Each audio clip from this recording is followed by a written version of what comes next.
पृथ्वी खतरे में है। भविष्य में कॉस्मोस में होने वाली घटनाएं इसे धमाके से उड़ा सकती हैं या जलाकर इसके टुकड़े टुकड़े कर सकती हैं। ब्रह्मांड बेहिसाब उथल पुथल से भरा है, वहाँ हमेशा बड़े बड़े हादसे होते रहते हैं। एक दिन पृथ्वी पर जीवन नामुमकिन हो जाएगा। भविष्य में कई हादसे होंगे और उनमें से एक हमें तबाह कर देगा। मानव जाति को बचाने के लिए हमें कहीं और अपना घर ढूंढना होगा। अगर हमें जिंदा रहना है तो हमें पृथ्वी छोड़कर जाना ही होगा, ये बात बिल्कुल साफ है। हमें कोई विकल्प चाहिए। हमें इस काम की शुरुआत कर देनी चाहिए। हमें सितारों के बीच तक पहुंचने का जरिया और नए घर तलाशने की जरूरत होगी। हम तभी बच पाएंगे।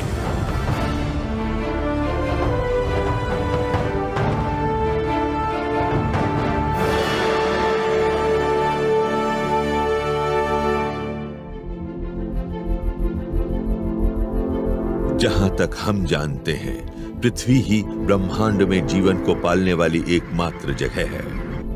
पृथ्वी जीवन के लिए सबसे बढ़िया जगह है। हमारा शरीर, हमारी शारीरिक बनावट, हमारी केमिस्ट्री सब यहीं पृथ्वी पर विकसित हुई है।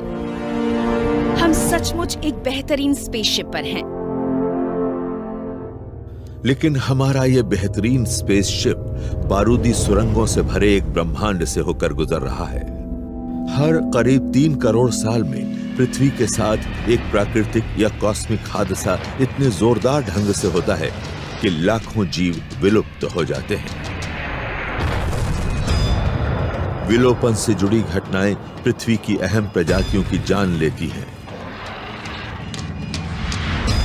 और फिलहाल ये प्रजाति हम हैं।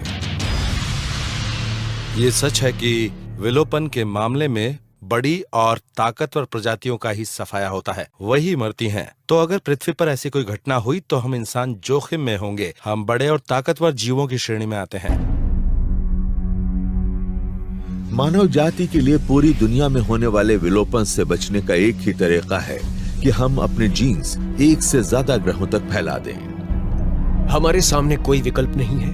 ये विकास प्रक्रिया जियोलॉजी और फिजिक्स का एक नियम है, वरना हमारा नामो निशान मिट जाएगा।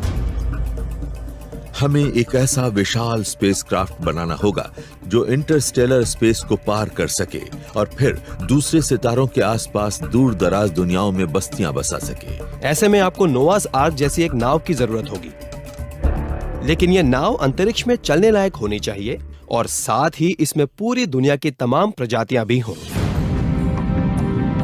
इस स्पेसक्राफ्ट को बड़ा बनाना होगा, इतना बड़ा कि इसमें नए ग्रहों पर एक स्वस्थ जीन पूल बनाने लायक हजारों लोग बैठ सके।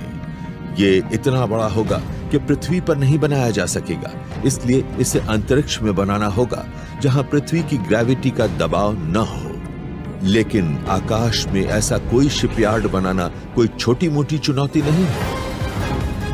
नासा इस चुनौती का सामना नई तरह के हेवी लिफ्ट रॉकेटों के जरिए कर रहा है, जिन्हें कहते हैं SLS। मुझे SLS एक ऐसी काबिलियत के तौर पर दिखते हैं जिनके जरिए हम पृथ्वी और चंद्रमा के बीच एक इंडस्ट्रियल बेस बना पाएंगे। इसके बाद जब हम स्पेस में नियमित रूप से काम करने लगेंगे, तभी हम उस क्राफ्ट को असेंबल करेंगे जो हमें दूसरे सितारों तक ले जाएगा। लेस जॉनसन का काम है स्पेस में की जाने वाली खोजबीन के भविष्य की योजना बनाना। आज वो SLS के 1/20 आकार वाले स्केल मॉडल की टेस्ट फायरिंग को देख रहे हैं। 2032 में जब असली रॉकेट छोड़ा जाएगा तो SLS अब तक छोड़ा जाने वाला सबसे ताकतवर रॉकेट होगा। SLS बहुत बड़ा है। ये हर लॉन्च के जरिए हमें बहुत सा सामान ऊपर ले जाने की योग्यता देगा। ये वाकई काफी बड़ा होगा। ऐसे 3 बड़े रॉकेट आज मौजूद 15 या 20 रॉकेटों का मुकाबला कर सकेंगे और उनके जितना ही सामान स्पेस में ले जा पाएंगे। लेस की कल्पना है कि SLS रॉकेट पहले से बनी यूनिटों को पृथ्वी की कक्षा से बाहर ले जाएंगे, जहां स्पेस इंजीनियर उन्हें एक विशाल इंडस्ट्रियल वर्कशॉप में जोड़ देंगे।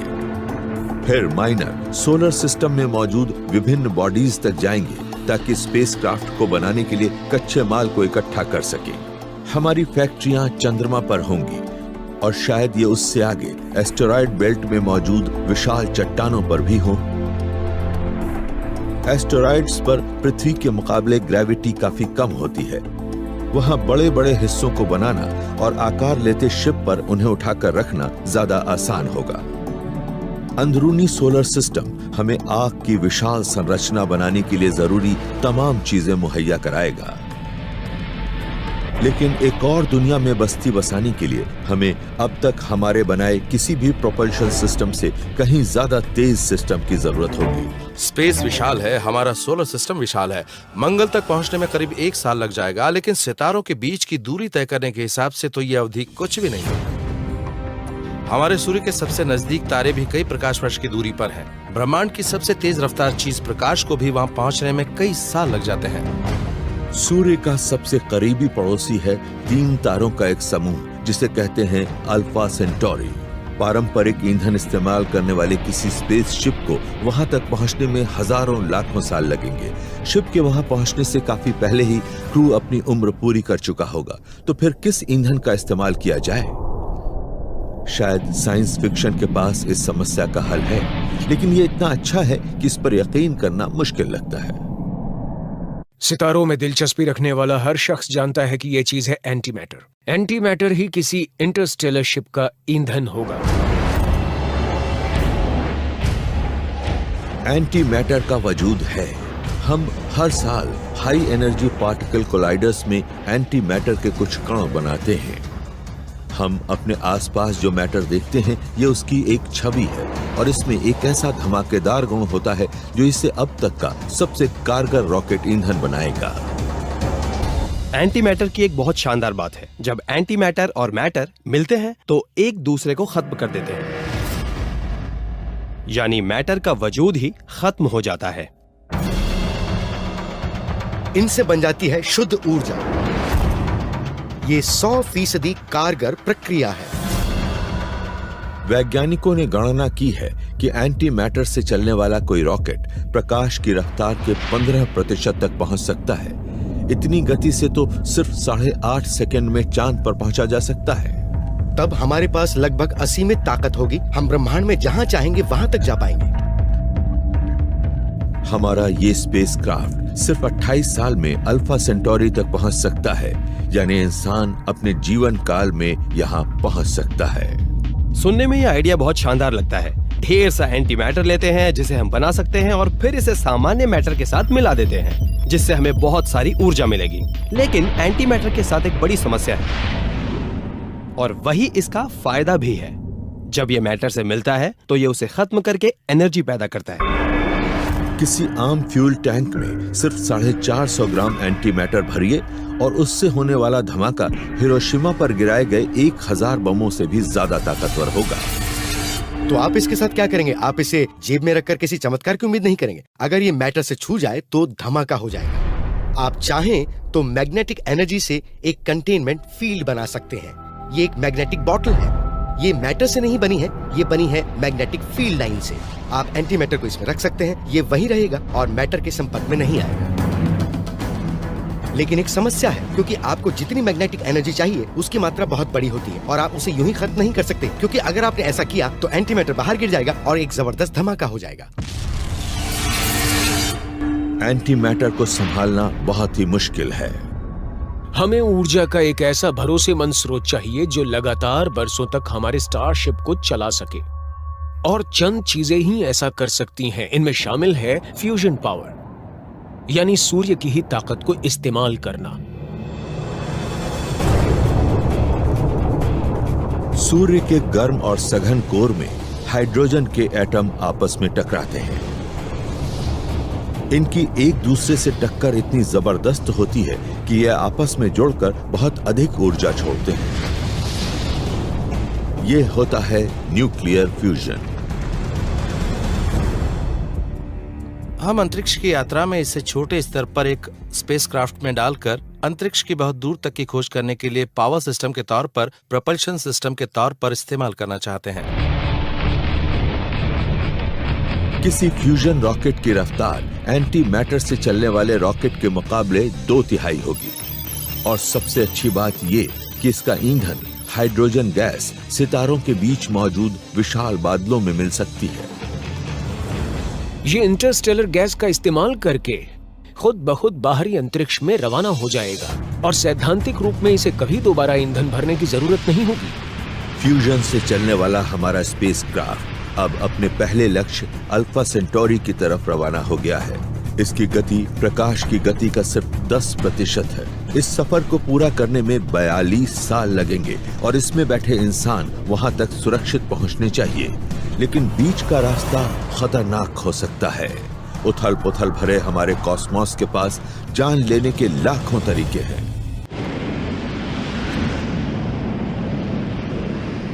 एक विशाल स्पेसक्राफ्ट अपने फ्यूजन रॉकेट चालू करता है। इस शिप के अंदर हजारों इंसान बैठे हैं। वो एक दूर दराज ग्रह पर बस्ती बसाने के एक तरफा मिशन पर हैं। एक दिन हमें ये यात्रा करनी ही होगी। हमें इस ग्रह को छोड़ना ही होगा। एक प्रजाति के तौर पर जिंदा रहने के लिए ये जरूरी है। इस शिप का पहला लक्ष्य होगा सूर्य के सबसे करीब मौजूद स्टार सिस्टम अल्फा सेंटोरी तक पहुंचना। यह सफर लंबा होगा, करीब 40 साल का। इस दौरान क्रू को फिट और स्वस्थ रखना जरूरी होगा, लेकिन यह आसान नहीं होगा। स्पेस में जाने पर इंसान के शरीर में कई बदलाव आते हैं। भारहीन होते ही आपको सिर में एक अजीब सा एहसास होने लगता है। आपको चक्कर आते हैं, उल्टी का एहसास होने लगता है। लीरॉय चाओ इंटरनेशनल स्पेस स्टेशन पर 6 महीने गुजार चुके हैं। इतना समय जीरो ग्रेविटी के नुकसानदेह प्रभावों का अनुभव करने के लिए काफी होता है। आपकी हड्डियों को कोई इंपैक्ट महसूस नहीं होता, तो शरीर तय करता है कि उसे हड्डियों की जरूरत ही नहीं है और उनमें से मिनरल्स खोने लगते हैं। आपकी मांसपेशियां क्योंकि इस्तेमाल में नहीं आती, तो वो भी बहुत जल्दी कुदरती तौर पर बर्बाद होने लगती हैं। इंसान का शरीर पृथ्वी की ग्रेविटी के साथ रहने के लिए विकसित हुआ है। इसके बिना स्पेस में बिताए गए हर महीने के दौरान हड्डियों का 2% मास घटने लगता है। कार्डियोवैस्कुलर सिस्टम भी बुरी तरह प्रभावित होता है। शरीर के तलल इकट्ठे होने लगते हैं। दिल की धड़कन और ब्लड प्रेशर बढ़ता है। रेजिस्टेंस ट्रेनिंग के जरिए इन लक्षणों को घटाने में मदद मिलती है।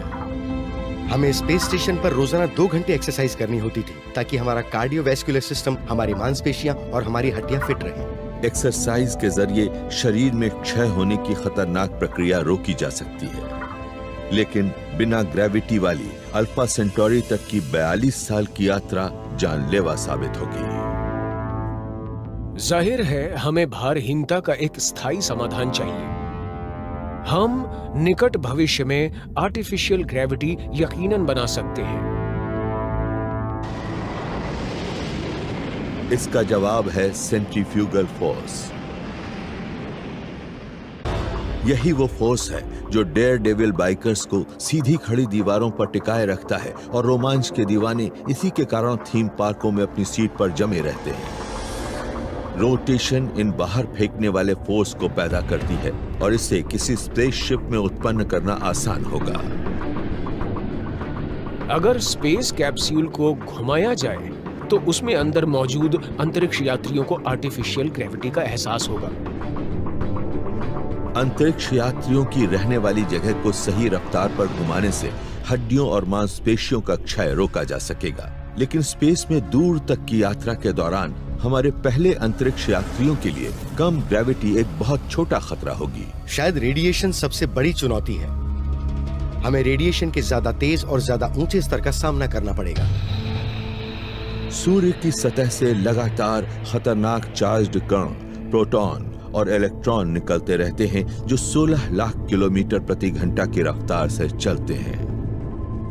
ये चीजें आपके डीएनए को तबाह करेंगी, इनसे कैंसर होगा और ये आपकी जान ले लेंगी। पृथ्वी का मैग्नेस्फीयर और हमारे ऊपर मौजूद वायुमंडल हमें ऐसे खतरनाक रेडिएशन से बचाता है, लेकिन पृथ्वी से दूर इन अंतरिक्ष यात्रियों को रेडिएशन का सामना करना होगा। ये इंसानों को अंतरिक्ष में बहुत आगे तक भेजने से जुड़ा सबसे बड़ा तकनीकी गतिरोध है। समस्या प्रपल्शन की नहीं है, कंप्यूटर या नेविगेशन की भी नहीं है। ये है लोगों को कैसे सेहतमंद रखा जाए।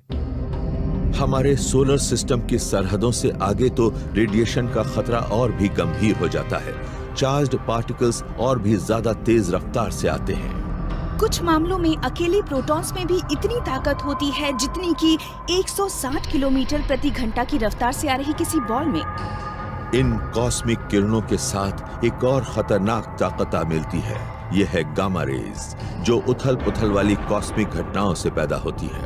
कॉस्मोस की तमाम घटनाएं, चाहे वो तारों का फटना हो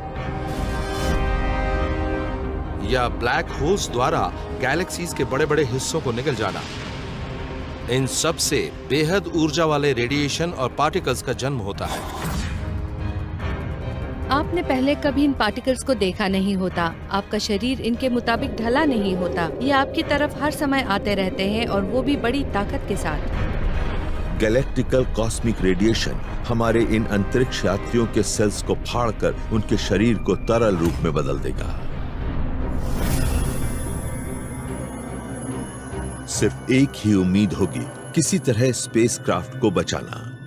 विज्ञान कथाओं में स्टारशिप वैसा ही एक सुरक्षात्मक मैग्नेटिक बुलबुला बनाते हैं जो पृथ्वी को बचाने वाले मैग्नेटिक फील्ड जैसा होता है। लेकिन किसी डिफ्लेक्टर शील्ड को बहुत ज्यादा एनर्जी झेलनी होगी और किसी भी इलेक्ट्रिकल उपकरण की तरह इसके साथ भी नाकामी की आशंका जुड़ी होगी। तो सबसे सुरक्षित विकल्प होगा कि ज्यादा उन्नत तकनीक न अपनाते हुए इस शिप को फिजिकल शील्डिंग की एक मोटी परत से ढक दिया जाए। शील्डिंग कोई छोटी मोटी समस्या नहीं है। ये मामला सिर्फ लैंड वगैरह के इस्तेमाल तक ही सीमित नहीं है। हकीकत ये है कि अगर आप ऐसा कुछ करेंगे तो ये रेडिएशन को जज्ब कर लेगी और फिर इसे ज्यादा खतरनाक ढंग से छोड़ेगी। धातुओं से ये काम नहीं होगा, लेकिन वैज्ञानिकों ने एक कमाल का विकल्प ढूंढा है। कॉस्मिक किरणों से बचाने वाली एक बहुत ही साधारण चीज भी मौजूद है, पानी। और जब आप इंटरस्टेलर स्पेस में कदम रखेंगे तो इसे आपको अपने साथ ले जाना होगा। पानी में मौजूद hydrogen atom high energy particles को जज्ब कर लेते हैं और अगर पानी की मात्रा पर्याप्त हो तो ये गामा रेज को भी रोक सकता है। इस शिप के रिहायशी हिस्से के बाहर पानी से भरी एक मोटी बाहरी परत होगी और उसके भी बाहर दूसरी परत में शिप की हाइड्रोजन सप्लाई होगी इसके फ्यूजन इंजिन्स के लिए। अब हमारे अंतरिक्ष यात्री रेडिएशन सिकनेस से सुरक्षित रहेंगे और कृत्रिम ग्रेविटी के कारण उनके शरीर भी मजबूत बने रहेंगे। अब सबसे बड़ा खतरा है क्रू के उनके दूसरे साथी।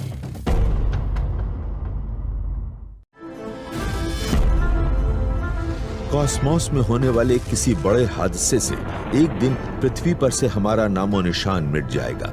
मानवता को बचाने के लिए हमें एक बड़े से स्पेसशिप में बैठकर नए आशियानों की तलाश में सितारों की तरफ भागना होगा।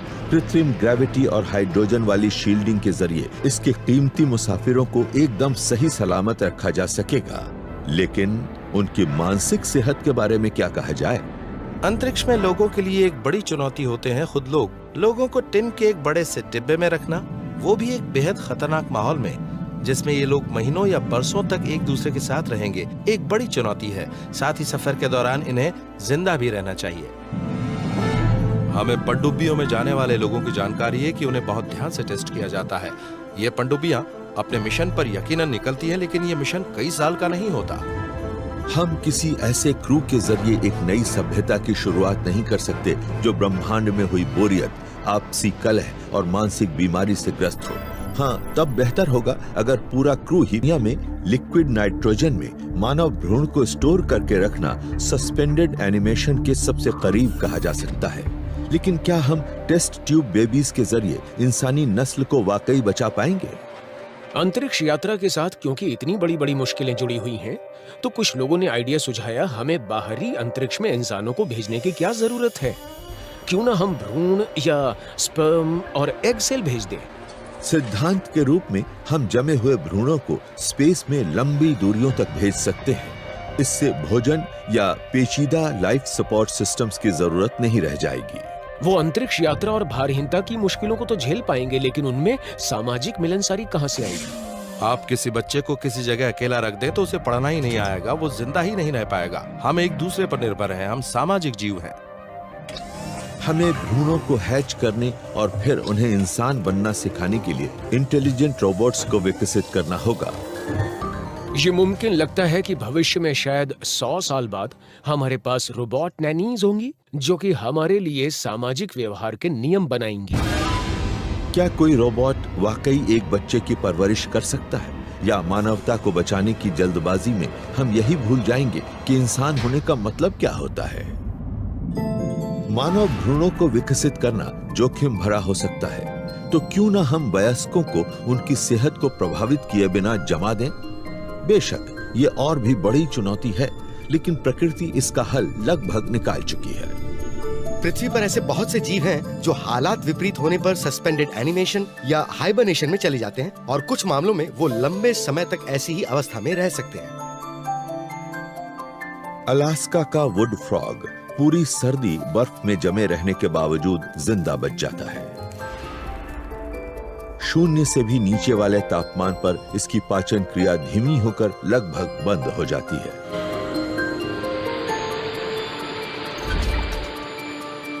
बर्फ के पिघलने पर मेंढक में फिर से जान पड़ जाती है, और ये यूं चल पड़ता है जैसे कुछ हुआ ही ना हो। क्या कभी इंसान भी ऐसा कर पाएंगे? जब आप किसी जिंदा जीव को जमाते हैं तो बर्फ के कण बनकर फैलने लगते हैं। इससे कोशिकाएं फटकर तरल में बदल जाती हैं। तो जम जाने के बावजूद मेंढक कैसे जिंदा बच जाते हैं? इसका जवाब है इनके खून में मौजूद एक एंटीफ्रीज, और ये है ग्लूकोज। तो बेशक इनके आसपास का माहौल ठोस बर्फ वाला होता है, लेकिन इनकी सेल्स के अंदर फिर भी तरल रहता है।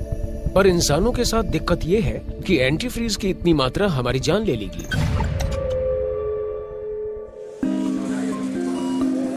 तो इंसानों को डीप फ्रीज करने से बात नहीं बनेगी, लेकिन हाइबरनेट करने के लिए हमें इतने कम तापमान तक जाने की जरूरत शायद न पड़े। पिट्सबर्ग में डॉक्टरों ने मरीज के शरीर के तापमान को जमाव बिंदु से कुछ ही डिग्री ऊपर रखने के लिए एक बेहद ठंडे सलाइन सॉल्यूशन का इस्तेमाल करने की अनोखी तकनीक विकसित की है। इस तापमान पर सेल्यूलर एक्टिविटी रुक जाती है। वुड फ्रॉग मेंढकों की ही तरह मरीज भी सस्पेंडेड एनिमेशन में पहुंच जाते हैं। ऑपरेशन थिएटर में हम लोगों के शरीर को ठंडा करके उन्हें कुछ समय के लिए आर्टिफिशियल कोमा में रख सकते हैं। ये बात सुनने में ठीक लगती है और इसे जरूर आजमाया जाना चाहिए। चाहे भ्रूणों को जमा दिया जाए या वयस्कों को ठंड के जरिए गहरी नींद में पहुंचा दिया जाए, सस्पेंडेड एनिमेशन हमारे कीमती इंसानों को अल्फा सेंटोरी तक की लंबी यात्रा के दौरान जिंदा रखने का शायद सबसे अच्छा तरीका हो सकता है। लेकिन अगर वहां पहुंचने पर रहने लायक माहौल ही ना हो तो क्या होगा? इंसानी वॉलंटियर्स से भरा एक स्पेसशिप 3 तारों के समूह अल्फा सेंटोरी पहुंच जाता है। क्रू उम्मीद कर रहा है कि यहां इंसान के लिए खोजी जा रही नई दुनियाओं में से एक शायद मिल जाए, लेकिन इनमें से कौन से सितारे सही ग्रह साबित होंगे? हम एक ऐसा आशियाना ढूंढना चाहते हैं जो काफी कुछ पृथ्वी से मिलता जुलता हो, क्योंकि हम इस ग्रह के हिसाब से ढल चुके हैं। हम यहाँ की ग्रेविटी के आदी हो चुके हैं, यहाँ के वायुमंडल और इसके रेडिएशन के मुताबिक ढल गए हैं। स्पेसक्राफ्ट के डिस्प्ले पर ढेर से सितारे दिखने लगे हैं और जल्दी ही ग्रहों की बाहरी सरहदें भी नजर आएंगी। इन तीनों में सबसे चमकदार का नाम है अल्फा सेंटोरी ए। इसका आकार थोड़ा बड़ा है और हमारे सूर्य के मुकाबले ये थोड़ा ज्यादा चमकदार है। ये स्पेस में अपने इर्द गिर्द ज्यादा गर्मी छोड़ता रहता है। इसका छोटा और ज्यादा ठंडा पड़ोसी अल्फा सेंटोरी बी इतना करीब है कि ग्रेविटी इन दोनों तारों को एक चौड़ी, धीमी और बाइनरी ऑर्बिट में खींच लेती है, जो हर 80 साल में एक चक्कर पूरा करते हैं। हमारे पहले मुसाफिरों के लिए यह खबर अच्छी नहीं है। ग्रह दुर्लभ ही चौड़े बाइनरी सिस्टम्स के इर्द गिर्द स्थिर कक्षाएं बनाते हैं, तो यहां रहने लायक जगह मिलने की गुंजाइश कम ही होगी। लेकिन इन तीनों में से तीसरा तारा उम्मीद बंधाता है। प्रॉक्सिमा सेंटोरी एक रेड ड्वार्फ या एम ड्वार्फ स्टार है। ये इतना छोटा और कम रोशनी वाला है कि सिर्फ आंखों से पृथ्वी से दिखाई नहीं देता। लेकिन पूरी मिल्की वे गैलेक्सी में एस्ट्रोनॉमर्स ने इस तरह के सितारे के इर्द गिर्द पृथ्वी जैसे ग्रह खोज लिए हैं। हमें ये पता चला है कि रेड ड्वार्फ कई मायनों में एकदम सही जगह है। वहाँ शायद बहुत सारे पृथ्वी के आकार वाले ग्रह मौजूद हैं। एस्ट्रोनॉमर्स को पहले ही प्रॉक्सिमा सेंटोरी के आसपास पृथ्वी के आकार का एक ग्रह मिल चुका है। ये तारे के इतना नजदीक चक्कर लगाता है कि इस पर इंसानी जीवन नहीं पनप सकता, लेकिन इसके किसी संबंधी ग्रह पर ऐसा हो सकता है। अगर हम रात में आसमान पर नजर डालें और सबसे नजदीकी एम ड्वार्फ तारे, यूं कहिए कि प्रॉक्सिमा सेंटोरी को देखें, तो मुझे उम्मीद है कि हमें बहुत ही कॉम्पैक्ट ऑर्बिट्स में 3 से 6 बहुत छोटे ग्रहों का एक सिस्टम नजर आएगा और उनका ऑर्बिटल पीरियड कुछ ही दिन का होगा।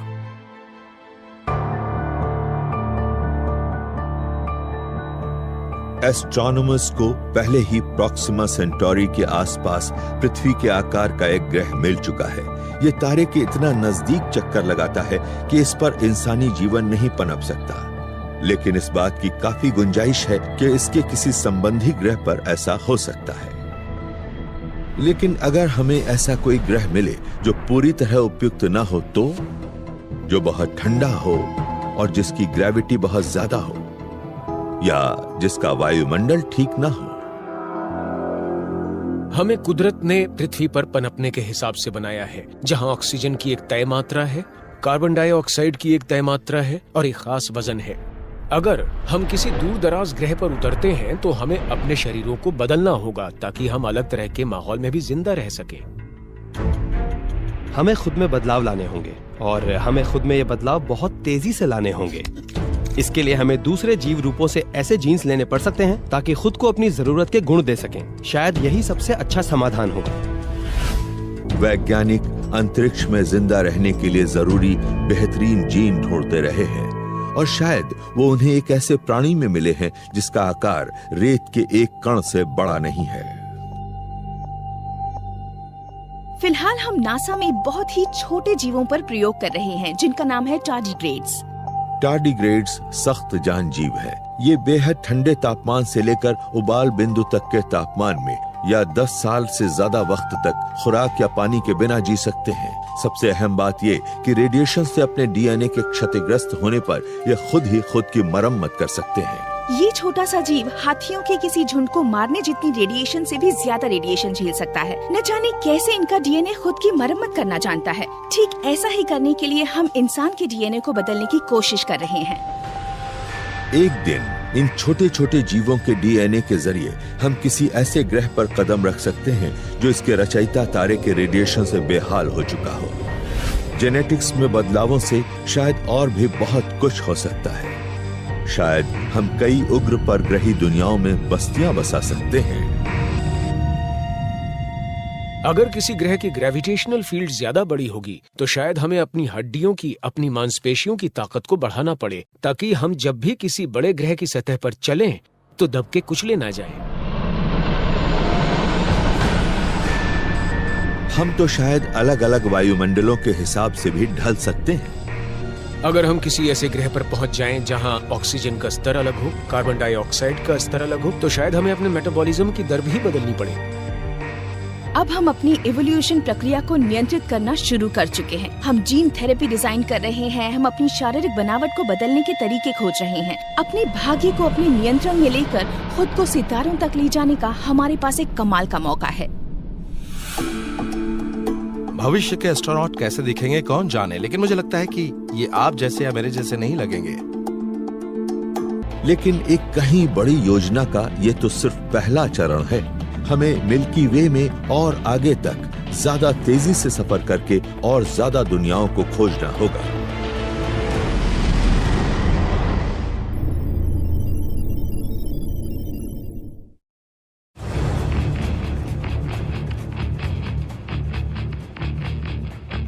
एक दिन पृथ्वी को किसी इतनी जबरदस्त कॉस्मिक घटना को झेलना पड़ेगा कि इस ग्रह पर से इंसान का नामो निशान ही मिट जाएगा। अगर हमें भविष्य में भी अपना वजूद लंबे समय तक बचाए रखना है तो हम इंसानों को पृथ्वी को छोड़ना ही होगा। हमारी एकमात्र उम्मीद है एक ऐसा स्पेसशिप बनाना जो हमें दूर दराज तारों के इर्द गिर्द मौजूद नई दुनियाओं तक ले जाए। जीवन बहुत नाजुक है, इसीलिए मैं सोचता हूँ कि हमारा वजूद कम से कम 2 ग्रहों पर तो होना चाहिए। हमारा पहला लक्ष्य अब तक तो सबसे आसान था। हमारे स्पेसक्राफ्ट को फ्यूजन से चलने वाले इंजन्स के जरिए प्रॉक्सिमा सेंटोरी तक पहुंचने में 42 साल लगे, लेकिन अब शिप को और ज्यादा दूर दराज दुनियाओं को ढूंढने के लिए और आगे बढ़ना होगा। क्रू को सस्पेंडेड एनिमेशन में रखा जा सकता है, लेकिन फिर भी हर गुजरते साल के साथ उनकी हालत बिगड़ती जाएगी। तो हमें और ज्यादा तेज, लगभग प्रकाश की गति की रफ्तार से जाना होगा। लेकिन एक छोटी सी समस्या है, फिजिक्स के सिद्धांत। आइंस्टाइन ने यह खोजा कि अगर आप प्रकाश की गति जितनी रफ्तार से सफर करने लगें, तो हालात थोड़े अजीब हो जाते हैं।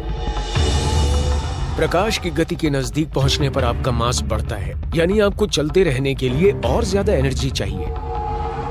जब आप प्रकाश के गति के नजदीक पहुंचने लगते हैं तो ईंधन मास को बढ़ाने में इस्तेमाल होने लगता है।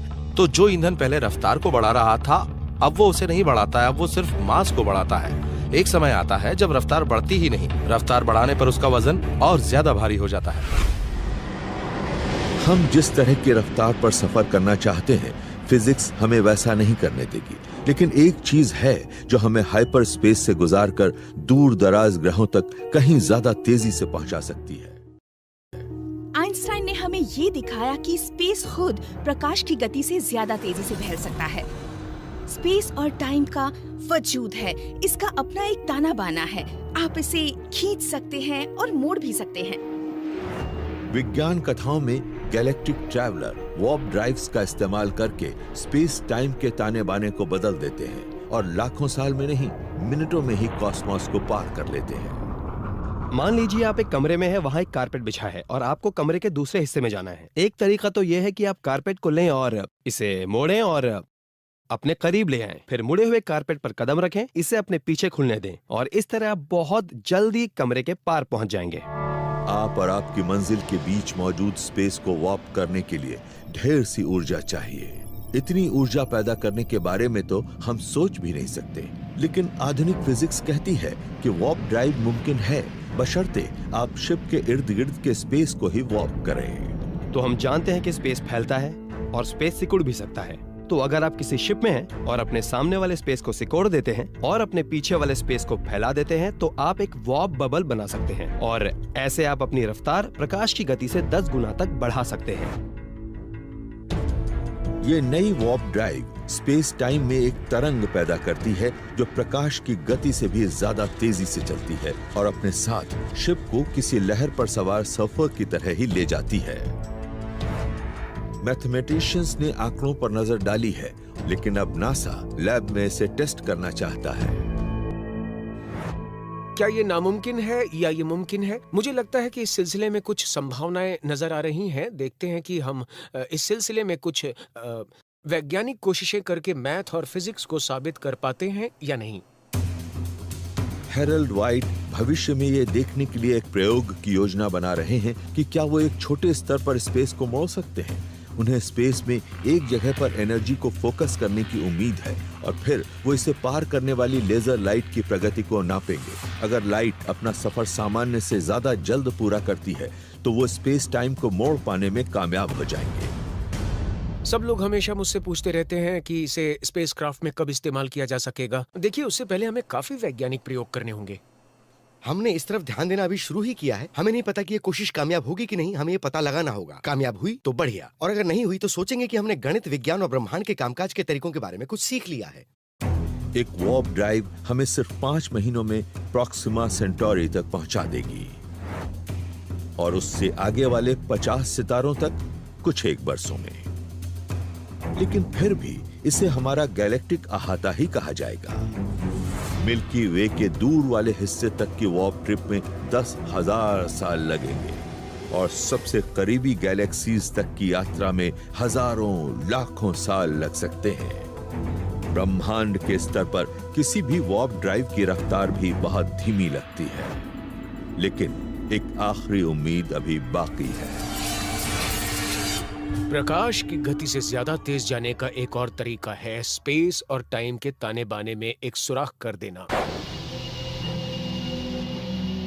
इसे कहते हैं एक वर्म होल। एक वर्म होल एक थियोरेटिकल टनल होती है, स्पेस टाइम से होकर गुजरने वाला एक रास्ता जो दो दूर दराज बिंदुओं को जोड़ता है। ये स्पेस टाइम को मोड़ने वाले मास के जबरदस्त जमावों से उत्पन्न होता है। आप एलिस के लुकिंग ग्लास की कल्पना कीजिए। आप अपना हाथ इस लुकिंग ग्लास में डालिए और आपका हाथ गैलेक्सी के दूसरी तरफ पहुंच जाएगा।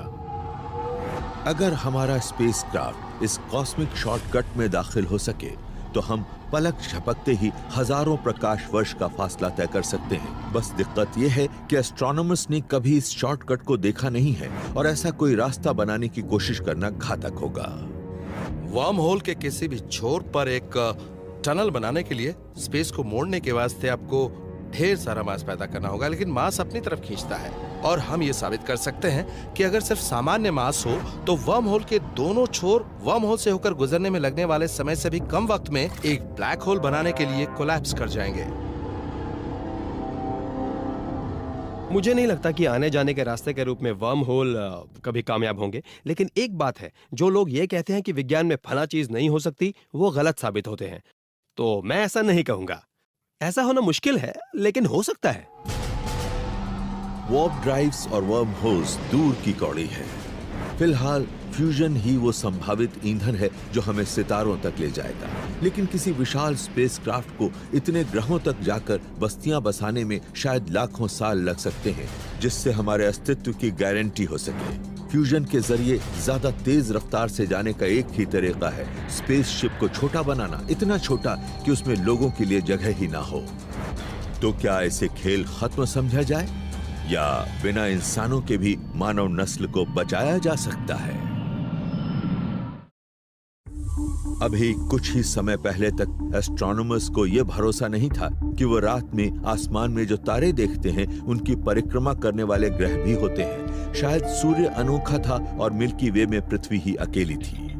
लेकिन पिछले 20 साल के दौरान हमने चौंका देने वाले एक सच का खुलासा किया है।